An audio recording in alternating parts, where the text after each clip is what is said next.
안녕하십니까? 이승만 포럼 시청자 여러분, 저는 연세대학교 정치학과 박사과정 김정민입니다. 오늘은 만주사변 직후 이승만을 중심으로 전개된 대한민국 임시정부의 국제연맹 외교에 관하여 말씀드리겠습니다. 여러분은 집단안보 체제 하면 가장 먼저 떠오르는 국제기구가 무엇인가요? 아마도 UN, 국제연합일 것입니다. 대한민국 정부의 UN 외교는 UN 가입 이후 활발하게 전개되어 왔기 때문입니다. 하지만 이 UN의 전신인 국제연맹 외교는 생소하실 수 있습니다. 한국 외교 역사상 유일했던 외교였기 때문입니다. 국제연맹 외교는 1933년 스위스 제네바에서 대한민국 임시정부 특명정권대사 이승만이 수행한 외교 활동입니다. 이 외교는 한국인으로서 국제연맹을 상대로 수행한 유일한 외교 활동이기 때문에 그 활동과 내용을 구체적으로 분석하는 것은 더욱 가치 있는 것이라고 볼 수 있습니다. 오늘 제가 말씀드릴 국제연맹 외교에 관한 연구는 저의 지도교수님이신 김명섭 교수님과 함께 공저로 2019년 정치학 회보 제53집 1호에 권두 논문으로 게재되었습니다. 저는 이 연구를 바탕으로 오늘 포럼을 진행하도록 하겠습니다. 국제연맹 외교의 배경을 먼저 말씀드리겠습니다. 1931년 9월 만주사변 발발을 계기로 일본의 침략적 팽창은 심화되었습니다. 이에 대해 피해 당사국인 중화민국은 일본의 행위들에 대해 국제연맹에 제소했습니다. 국제연맹은 리튼을 위원장으로 하는 진상조사위원회를 구성했고요. 일본과 중국을 방문하여 진상조수에 착수했습니다. 아래에 보이시는 왼쪽 사진은 동경을 방문하여 일본의 입장을 청취하는 리튼위원회의 모습이고요.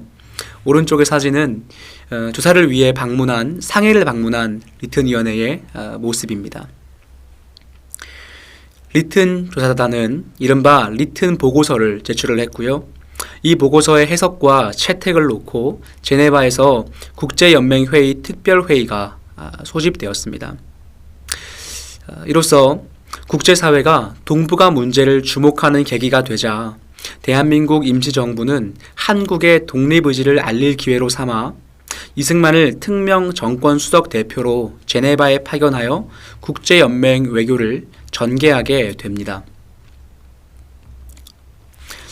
그런데 대한민국 임시정부의 국제연맹 외교는 미국에서 이승만이 수행한 준비활동의 연장선 상에 있었습니다. 국제연맹 외교를 다루었던 기존의 연구자들은 바로 이 부분을 간과한 측면이 있는데요. 국제연맹 외교는 유럽의 제네바에서 단기간 전개되었지만 그것은 이미 1년이 넘도록 수행된 이승만의 외교 준비 활동이 있었기에 가능한 것이었습니다.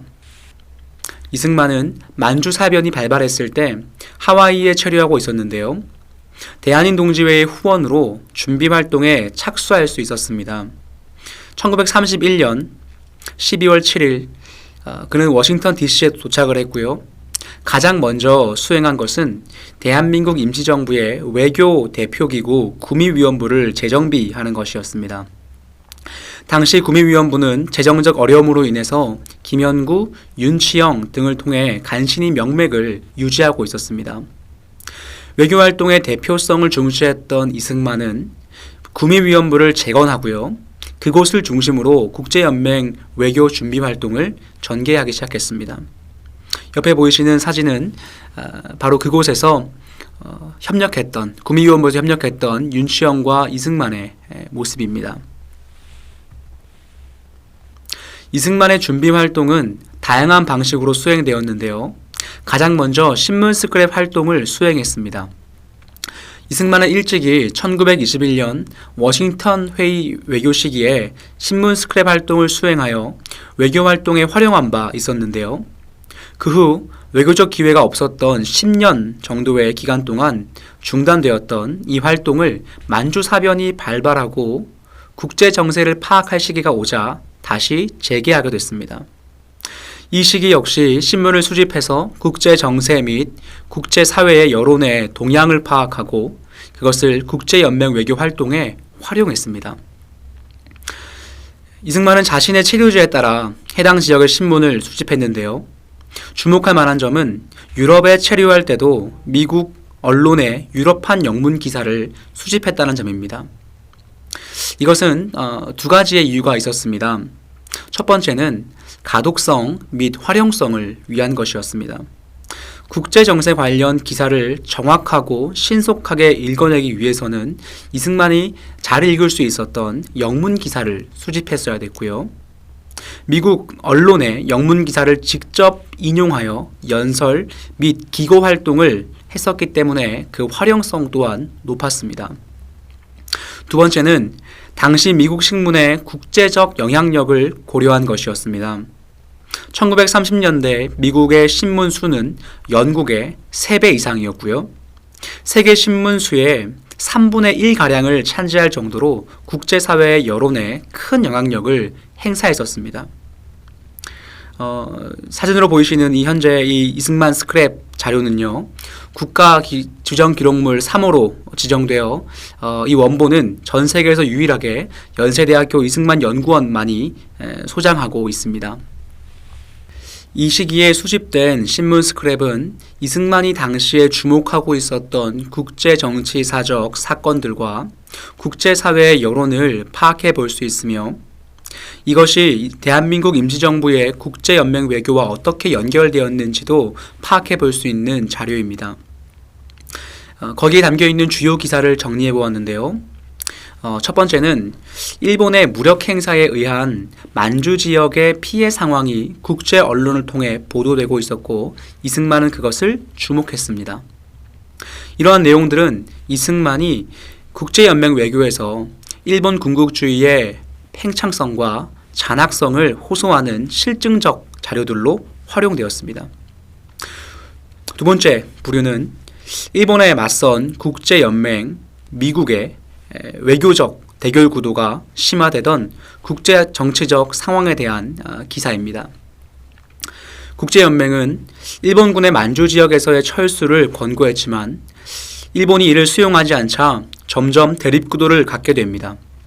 국제연맹 비회원국이었지만 국제적으로 막강한 영향력을 갖고 있었던 미국의 태도도 점차 일본을 향해서 강경해지고 있었습니다. 당시 스팀슨 국무장관은 1932년 1월 일본의 만주 침략을 용인하지 않겠다는 이른바 스팀슨 독트린을 발표했고요. 이 사실은 미국 언론에 아주 크게 보도가 되었습니다. 이승만은 이러한 기사들을 통해서요. 국제연맹과 미국 국무부의 대일 경계 태도와 미국 언론의 국제정세 인식을 파악할 수가 있었습니다. 그리고 이러한 자료들은 일본의 행동이 국제법적 위반 행위이므로 국제연맹과 미국이 이에 맞서 협력할 것을 촉구하는 데 활용되었습니다. 세 번째 부류의 기사들은 한인애국단 윤봉길의 폭탄 투척 사건으로 일본의 후속 대응과 관련한 기사였습니다. 미국 유수의 언론들은 1932년 4월 29일 상하이 홍코 공원에서 열린 일제의 천장절 및 상하이 전승 기념식에서 한국인 청년 윤봉길이 일본군 수뇌부를 향해 폭탄을 투척한 사건에 관해 크게 보도했습니다. 이승만은 이 사건과 관련된 세 공간인 상하이, 동경, 제네바에서 작성된 신문을 모두 수집하여 그 상황을 입체적으로 주목하고 있었습니다.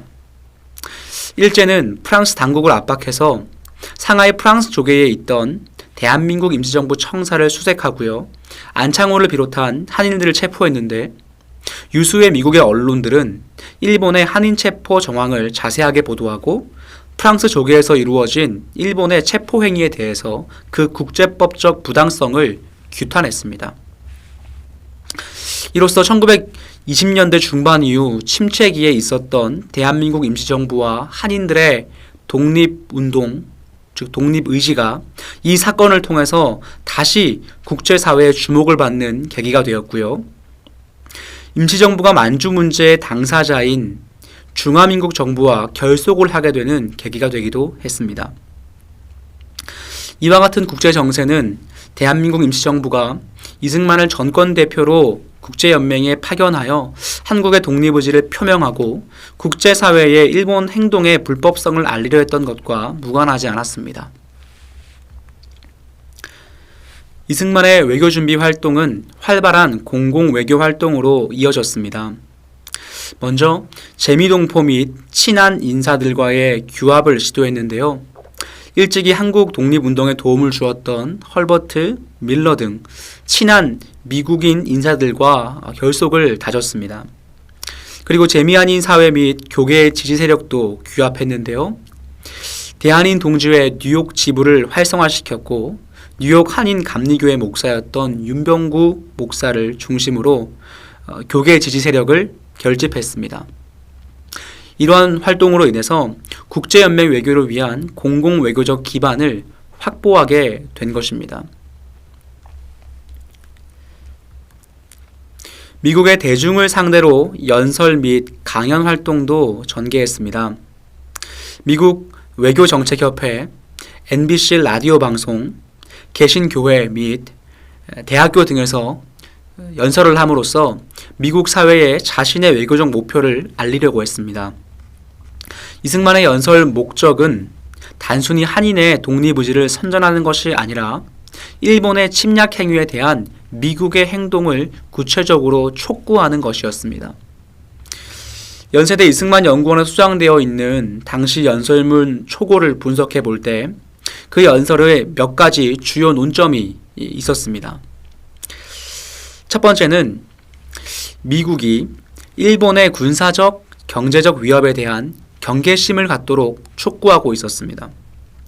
그는 일본의 군사적 팽창이 경제적 팽창과 맞물려 있다고 보고 미국의 주도하에 국제연맹과 함께 일본에 대한 경제적 보이콧을 시행하는 것이 시급한 대안이라고 보았습니다. 두 번째 논점은 미국이 세계 평화를 수호하는 차원에서 한국 독립의 지지자가 되어주길 촉구했습니다. 이승만은 한국의 독립 없이는 결코 동북아시아의 평화도 없다고 주장하며 미국의 지지를 촉구한 것입니다. 마지막 세 번째는 이 미국의 개입은 국제법적으로 근거가 있다고 하는 사실을 주장했습니다. 이승만은 이 당시 일본이 위반한 국제법을 총 3가지로 파악을 했는데요. 국제연맹 규약과 구개국 조약, 그리고 부전조약 등 3개를 위반했다고 보았습니다. 미국이 국제연맹의 가입국은 아니었지만 워싱턴 회의에서 체결된 구개국 조약과 켈로그 미국 국무장관이 서명한 부전조약에는 합법한 당사자라고 하는 사실을 지적한 것입니다. 이승만은 이러한 공공외교 활동을 통해서 미국의 개입을 촉구하고 한인들의 독립의지를 미국 사회에 강력하게 표명했습니다. 이와 같은 국제연맹 외교 준비 활동은 공공외교적 성과를 거두도록 했습니다. 스크립스 하워드 신문은 이승만의 국제연맹 외교의 목적과 내용을 인터뷰한 부분을 미국 언론에 우호적으로 보도했습니다. 또한 만주 문제를 둘러싼 국제 정세를 분석한 이승만의 논고는 국제정치 분야 잡지인 월드 유니티에 게재되었습니다. 이러한 공공외교적 성과는 대한민국 임시정부 또한 인정하게 됩니다. 임시정부의 외무장 조소왕은 이승만에게 보낸 서신에서 미국 순회 연설에 큰 성과를 거둔 것을 높게 평가했고 이승만의 국제연맹 외교에 대한 적극적 지지를 표명했습니다. 그리고 1932년 11월 대한민국 임시정부는 이승만을 마침내 국제연맹을 위한 특명 정권 수석 대표로 임명하여 제네바로 파견하게 됩니다. 동시에 2가지 외교 목표를 부여했는데요. 한 가지는 연맹회의에 참석하는 각 우방국 대표들과 자주 독립의 권리를 주장할 수 있도록 의견을 교환하는 것이었고요. 다른 한 가지는 이웃나라를 병탄한 일본의 위약 행위를 만천하에 폭로하는 것이었습니다. 이로써 대한민국 임시정부는 1925년 임시대통령 탄핵안을 가결하고 면직한 이후 약 7년여 만에 이승만을 공식적으로 재신임하여 국제연맹 외교를 주도하도록 한 것입니다. 그리고 미국 국무부 또한 미국에서 수행된 이승만의 외교 준비 활동의 성과를 인지하고 있지 않았나 생각을 합니다. 그렇기 때문에 미국 국무부는 무국적자 신분이었던 이승만에게 특별 여권을 발급해 줌으로써 사실상 이승만의 국제연맹 외교를 지지한 것이 아니었나 싶습니다. 이승만은 국무부의 특별 여권 덕분에 신분의 취약성을 극복하고 유럽을 자유롭게 종횡하며 외교상의 예우와 특혜를 받기도 했습니다. 이로써 미국에서의 준비 활동을 완수한 이승만은 1932년 12월 23일 뉴욕항을 출항하여 제네바로 향하게 됩니다. 이승만은 런던, 파리, 리옹을 경유하여 1월 5일 국제연맹 본부가 있는 스위스 제네바에 도착했습니다. 좌측의 사진은 1933년 1월 4일 파리 비행장에 도착한 이승만의 모습입니다. 흥미로운 점은 뒤에 보이시는 이 비행기가 이승만이 생전 처음으로 올랐던 비행기라고 합니다. 여러 경유지를 거쳐 마침내 제네바에 도착한 이승만은 1월 초부터 5월 중순까지 5개월여간 대한민국 임시정부의 국제연맹 외교를 활발하게 전개하게 됩니다. 국제연맹 외교에는 주요한 특징 몇 가지가 있었습니다. 그 첫 번째로 외교활동비 공급이 상당히 제한적인 상황에서 수행된 외교활동이었다는 점입니다. 대한민국 임시정부는 일본의 탄압이 강화되어 본거지를 옮겨가면서 정상적인 독립운동에 제한을 받고 있던 상황이었습니다. 따라서 이승만을 향한 재정적 지원은 매우 어려웠습니다. 구미위원부의 사정도 마찬가지였습니다. 따라서 이승만의 국제연맹 외교는 하와이 대한인 동지회의 지원금에 의존해야만 했습니다. 이승만은 재정적 지원을 받는 대신 동지회 기관지인 태평양 주보에 국제연맹 외교에 관련된 소식을 전달해야 하는 의무를 지고 있었습니다. 국제연맹 외교의 두 번째 특징은 일본 정부의 철저한 감시 속에서 행해졌던 외교활동이라는 점입니다. 최남선의 매제이기도 했던 박석유는 조선 총독부의 후원으로 동경 제국대학 법학부 정치학과를 졸업하고요. 영국 케임브리지 대학교에서 국제법을 공부한 후 귀국하여 조선 총독부 기관지 매일신보의 부사장을 역임했었습니다. 그리고 만주국이 수립되자 박석유는 일제당국의 추천과 보증을 받아 만주국의 고위 외무관료가 되었고 같은 해 9월 국제연맹 일본 대표의 수행원이 되었습니다. 그는 제네바에서 열린 국제연맹 회의에 참석한 이승만의 동정을 정탐하여 국제연맹 일본국 사무국장 대리 이토를 통해 당시 일본 외무상 우치다 고사이에게 그 사실을 보고했습니다. 이 사진이 일본 외무성에 소장된 박석윤의 보고서이고요. 이 안에는 이승만을 정탐했던 내용들이 소상하게 담겨져 있습니다. 그중 1933년 3월 11월의 보고문을 번역했는데요. 이것을 한번 읽어드리겠습니다. 이승만은 하와이 주재 독립운동자의 수령이고 나이는 이미 62세에 가까우며 명의상 상하이 가정부의 대통령입니다.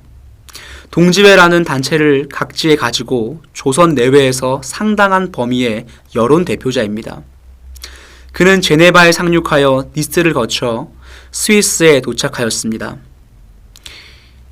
이승만이 스위스에 도착한 후로는 오로지 진아 대표와 동행을 같이 하며 수종의 배일 문서를 제출하고 있습니다. 학계 일각에서는 이승만의 국제연맹 외교는 국제사회에서 별 신경을 쓰지 않았던 이승만 혼자만의 활동이었다고 말하며 그 의미를 폄하하는 경우도 있습니다. 그러나 이 문서는 일본 정부가 얼마나 이승만의 외교 활동을 철저하게 주시하고 경계했는가를 입증합니다. 박석윤은 대한민국 임시정부 특명정권수석 대표 이승만이 국제연맹에 제출한 문서를 일본어로 다 번역해서 자친 조선공화국 가정부 대표로부터 국제연맹 사무국에 송부된 불온 문서라고 명명하여 일본 외무성에 제출하고요. 제네바뿐 아니라 런던 등 유럽 다른 지역에서도 이승만을 따라다니며 첩보 공작 활동을 지속했습니다. 이 정도라면 일본 정부는 이승만의 외교 활동의 영향력을 결코 무시할 만한 수준으로 보지 않았다는 것을 의미하는 것이죠. 따라서 국제연맹 외교는 해방 이전 이승만의 독립외교 활동 역사상 일본의 가장 치밀한 견제를 받았던 외교 활동이라고 볼 수 있습니다. 세 번째 특징으로 국제연맹 외교는 조직적 뒷받침이 부족한 가운데 수행된 외교 활동이었습니다.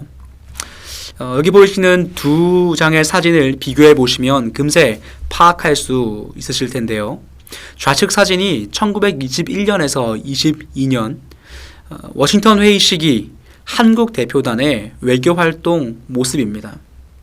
이때는 서재필, 정한경, 돌프, 토마스와 같은 국제정치에 해박한 전문가들로 구성된 조직에 뒷받침이 있었습니다. 그러나 대조적으로 1933년 5월 국제연맹 본부 앞에 선 이승만의 사진을 보면 그는 혼자 있습니다. 이 시기 이승만의 외교활동과 관련된 사진의 특징은요, 거의 이승만이 혼자 찍은 독사진이라는 것입니다. 지금 이 사진을 보셔도요, 이 넓은 공간에 이승만 혼자 서 있습니다.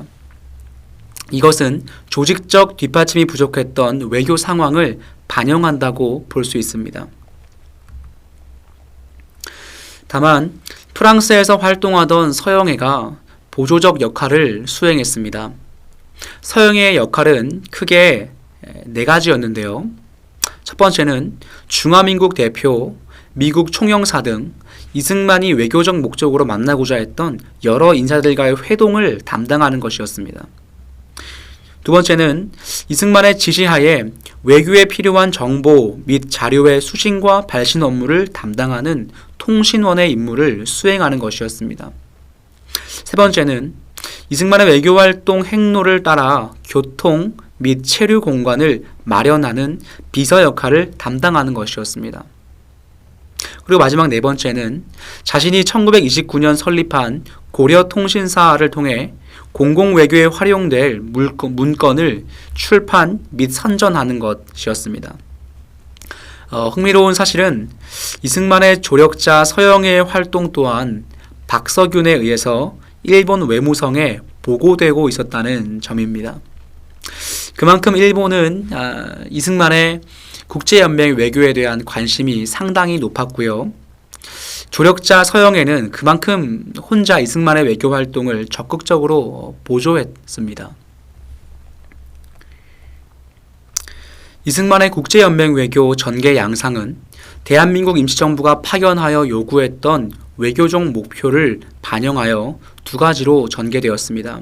하나는 국제연맹에 한국과 관련된 문서를 공식적으로 제출하는 것이었고요. 다른 하나는 한국 문제를 국제사회에 선전하여 알리는 것이었습니다. 이승만은 국제연맹에 한국 문제를 공식적으로 제출하기 위해서 만주 문제의 직접적 당사국인 중화민국 대표단과 접촉했습니다. 이승만은 예누엔칭, 웰링턴 쿠 등 중화민국 대표단 위원들과 여러 차례 한국의 독립에 대해 의견을 교환했습니다. 그 결과 대표단을 이끌던 웰링턴 쿠는 이승만에게 국제연맹에 제출할 문건에 포함될 요점으로 첫 번째, 일본의 조약 위반과 한국에 대한 배신, 그리고 두 번째, 한국에서의 일본의 만행이 담긴 내용을 강조할 것을 요청하면서 중국 대표단의 협력을 약속했습니다. 중화민국 대표단과의 접촉 초기에 이승만은 국제연맹 회의에 대한민국 임시정부 승인 문제를 상정해 주길 기대하기도 했었습니다. 그러나 비회원국의 한계를 감안하여 만주 문제와 관련된 한인의 문제를 우선 상정해 줄 것을 요청했습니다. 사실 대한민국 임시정부 승인 문제는 국제연맹 특별회의에서 만주 문제의 한 부분으로서 한인 문제가 세계적 관심을 받게 되면 그 이후에 새로운 의제로 다루어질 문제였습니다. 이승만은 중국 대표단과 접촉하여 적극적으로 한국 독립을 위한 협력을 요청했고 중화민국 대표단으로부터 우호적 반응을 이끌어내는 성과를 거두게 된 것입니다. 이승만의 국제연맹 외교는 국제연맹의 비당사국이었던 미국의 인사들과도 접촉함으로써 더 활발하게 전개되었습니다. 이것은 앞서 미국에서 국제연맹 회의를 준비하던 시기 준비 활동을 통해서 조성되었던 인적 네트워크 및 공공외교 활동과 무관하지 않았습니다. 미국 국무부가 파견한 제네바 주재 미국 영사이자 국제연맹의 옵저버였던 길버트는 가장 먼저 이승만의 국제연맹 외교를 도왔습니다. 길버트는 이승만의 독립운동을 지지할 국가들의 대표들을 이승만에게 소개해 주었고요. 국제연맹 사무국에 정보를 제공하기도 했으며 이승만이 제작한 문건을 함께 검토해 주는 등 다방면에서 이승만의 조력자가 되었습니다. 길버트 외에도 블레이크 영사를 비롯하여 와즈워스 목사 등 제네바에 체류하던 당시 미국 정계 교계 인사들과 이승만은 접촉하면서 한국 문제가 공식적으로 제출될 수 있도록 협력을 요청했습니다. 이승만은 미국이 국제연맹의 회원국은 아니지만 국제법적으로 국제연맹에 막대한 영향력을 미칠 수 있다고 믿었습니다.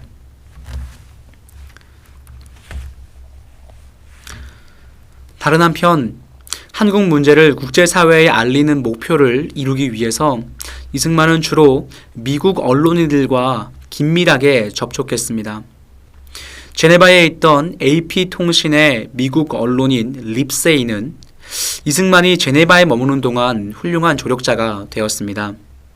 립세이의 중개로 연결된 블랑코 내외는 이승만의 외교활동에 대외 홍보를 맡아서 협력해 주기도 했습니다.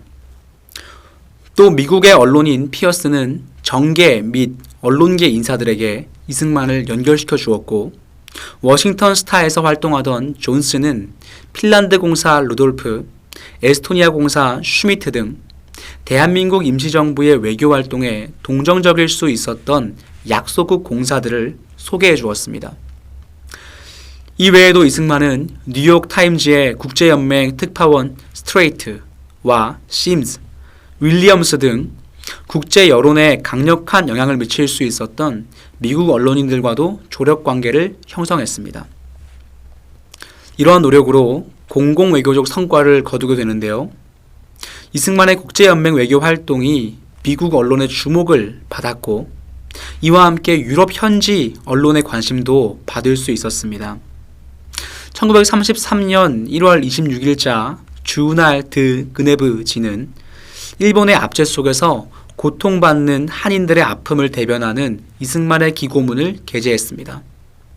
독일 신문 데어 분트도 이승만의 존재를 유럽 대중에게 알렸으며 라트리비온 도리앙은 2월 21일자 신문 1면에 이승만의 사진과 그의 독립외교 활동을 자세히 소개했습니다.